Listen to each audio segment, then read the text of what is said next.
Hey everyone, Josh here from JoshLM Finance. All right, today we're kicking off a two-part series to really break down something you've probably heard about but might not fully get: money market accounts. In this first part, we're going to lay the groundwork and get the basics right. So yeah, that's the big question, right? How do these things actually work? That's what we're going to dig into. And I promise, by the time we're done here, you'll know exactly what they are and where they might or might not fit into your own financial plan. Okay, let's get right to it. What even is a money market account? The easiest way to think about it, it's kind of a hybrid saver. So for getting technical, a money market account, or MMA for short, is a type of deposit account. And the big thing is that it pays you interest that's tied to what's happening in the current money markets. But the real key, the thing that makes it so interesting, is that it's this mashup of a savings and a checking account. It's got features from both. And this is exactly what I mean. Picture your regular savings account over here and your everyday checking account over there. The MMA, it sits right smack in the middle. It's not one or the other. It's got its own little sweet spot that gives you this unique mix of earning power and accessibility. All right, let's talk about how these things actually work. And really, the number one reason people even look at them in the first place. We're talking about interest and rates. So the main attraction here is definitely the interest rate. Usually it's going to be higher than what you'd get from a standard savings account. Now it's also variable. That just means it moves up and down because it's linked to what's happening in the wider market. Things like short-term government debt. So what does that mean for you? Well, when you hear about central banks hiking interest rates, there's a good chance the rate on your MMA will creep up too. Okay, so at this point you might be wondering, well, what about a CD, a certificate of deposit? Great question. The huge difference is, with a CD, your money is locked up for a set amount of time. You can't touch it. But with an MMA, nope, your money isn't locked in. You have way more access, or what we call liquidity, while still pulling in a pretty competitive interest rate. See, it really is all about that sweet spot. You're earning more than a typical savings account, you can get to your money way easier than with a CD, and you've got that flexibility, that liquidity that we all need. But, and this is a big but, that liquidity isn't a total free-for-all. There are some really important rules you need to know about. Let's get into the practical side of actually getting your hands on your money. Okay, the number you absolutely need to remember here is 6. Now, a little bit of history. There used to be a federal rule, Regulation D, that limited certain types of withdrawals to 6 per month.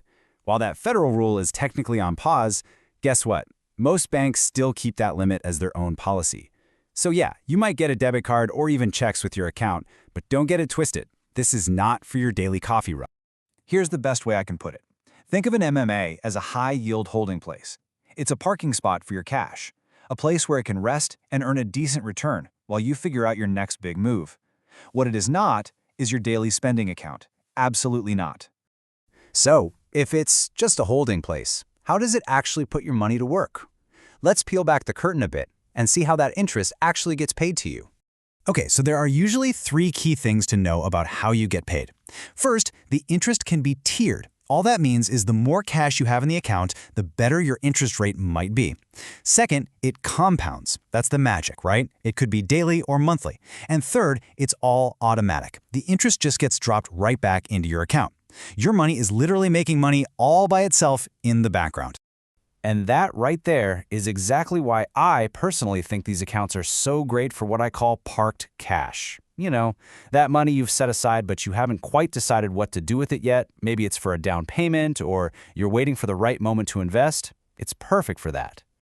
Okay, this brings us to what might be the most important question of all. Is your money actually safe? Like, really safe? And the short answer is a big, resounding yes. As long as your bank is FDIC insured, your money market account is covered. It has the exact same protection as a regular savings or checking account. We're talking up to $250,000 per depositor per bank. What that means is your initial capital, your principal, is protected. And listen, for all my international viewers out there, I'm talking to my people in Nigeria looking at US-based banks, this is absolutely critical for you to understand. That FDIC insurance, that protection on your principal, it's just as important, if not more important, than the fancy interest rate they're offering. Safety first. All right, so let's tie this all together. What's the bottom line here? When does it actually make sense to use one of these things? Well, here's a good rule of thumb. You should look into an MMA if you want a better interest rate than your standard savings account, but you still need to be able to get to your money fairly easily. And you're looking for a super safe place to stash cash for short or medium-term goals. If that sounds like you, it's worth a look. And you know, all of this leads us to the ultimate question, the big showdown really. Should you actually pick a money market account over a high-yield savings account? And that, my friends, is exactly what we're going to cover in our next explainer. Yep, in part 2, we're taking everything we learned today and putting these two accounts head to head. A direct, no-fluff, side-by-side comparison. Trust me, you are not going to want to miss that one. So there you have it. Now you know the how behind money market accounts. But the real question remains, are they actually a better choice than that high-yield savings account you've got your eye on? We're going to settle that debate in part 2. If you found this useful, do me a favor. Hit that like button and definitely subscribe for more clear, no-nonsense breakdowns from me here at JoshLM Finance. Catch you in the next one.